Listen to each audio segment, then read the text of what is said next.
নাদিয়া এবার পারমিতাকে নিয়ে ইরফানের বাবাকে জেল থেকে ছাড়িয়ে আনবে আগামী পর্বে। বিস্তারিত জানতে সম্পূর্ণ ভিডিওটি দেখতে থাকুন। আসসালামু আলাইকুম প্রিয় দর্শক, সবার কি অবস্থা? হাজির হয়ে গেলাম দীপ্ত টিভি নিবেদিত দেনা পাওনা নাটকের 265তম পর্বে কী সব ঘটতে চলছে তার অগ্রিম খবর নিয়ে।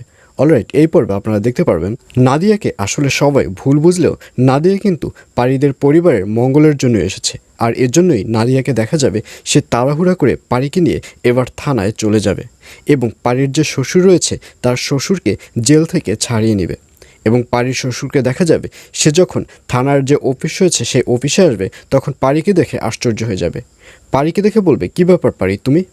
তখন পারি বলবে, আপনি কেন, আপনি এখানে কিভাবে, আপনার তো জেলে থাকার কথা।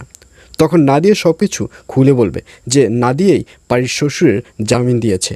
আসলে আপনারা পারির শ্বশুরকে নতুন রূপে দেখতে পাচ্ছেন। আসলে আগের যে পারির শ্বশুর ছিল তাকে চেঞ্জ করে পারির শ্বশুরকে আবার নতুন আরেকজনকে করানো হয়েছে। এবং এক পর্যায়ে পারিকে দেখা যাবে তার শ্বশুরের জামিনের কথা শুনে পারি অনেক বেশি খুশি হবে এবং পারিকে দেখা যাবে তার শ্বশুরকে নিয়ে বাড়ির উদ্দেশ্যে রওনা করবে। আর অন্যদিকে ইরফানের মা এবং ভাবিকে দেখা যাবে তারা পারমিতাকে খোঁজাখুঁজি করে যখন না পাবে তখন তারা ভাববে যে সুমির মাই হয়তো পারমিতাকে কোথাও গুজিয়ে রেখেছে। এবং এটি ভাবে ইরফানের মাকে দেখা যাবে সেবার সুমির মাকে রুমের মধ্যে আটকে রাখবে এবং সুমির মার কাছে যে মোবাইলটি ছিল সেই মোবাইলটি তাদের কাছ থেকে ছিনিয়ে নেবে। আর অন্যদিকে রিয়া এবং ইরফানকে দেখা যাবে তারা বিয়ের জন্য ওয়েট করবে এবং তখন রিয়ার বাবা বলবে, কী ব্যাপার, এখনও কেন বিয়ে শুরু হচ্ছে না, পারি কোথায়? আর এই কথা শুনে এবার পারমিতার শাশুড়ি অর্থাৎ ইরফানের মা নিচে নেমে আসবে। ইরফানের মা বলবে, আসলে বেয়াইসাব হয়েছে কি, পারি কিছু একটা কেনার জন্য মার্কেটে চলে গেছে, ও খুব তাড়াতাড়ি চলে আসবে।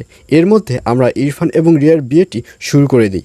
পারি যখন আসবে তখন আবার পারির সাথে সৌরভের বিয়েটি শুরু করব। আর এই কথা শুনে সৌরভ রেগে যাবে। সৌরভ বলবে, এটা কিছুতেই হবে না, আগে পারি এখানে আসবে তারপর আমাদের বিয়ে শুরু হবে। আমার কেমন জানি সন্দেহ মনে হচ্ছে, আমার মনে হচ্ছে এখানে কোনো ঘাবলা আছে। আর এর জন্যই পারি না আসা অবধি কোনো বিয়ের অনুষ্ঠানই শুরু হবে না। এইসব বলতে দেখা যাবে সৌরভকে। আর এছাড়াও থাকবে আশ্চর্যের সকল ঘটনা। সুতরাং সবাইকে দেনা পাওনা নাটকের আগামী পর্ব দেখার আমন্ত্রণ রইল।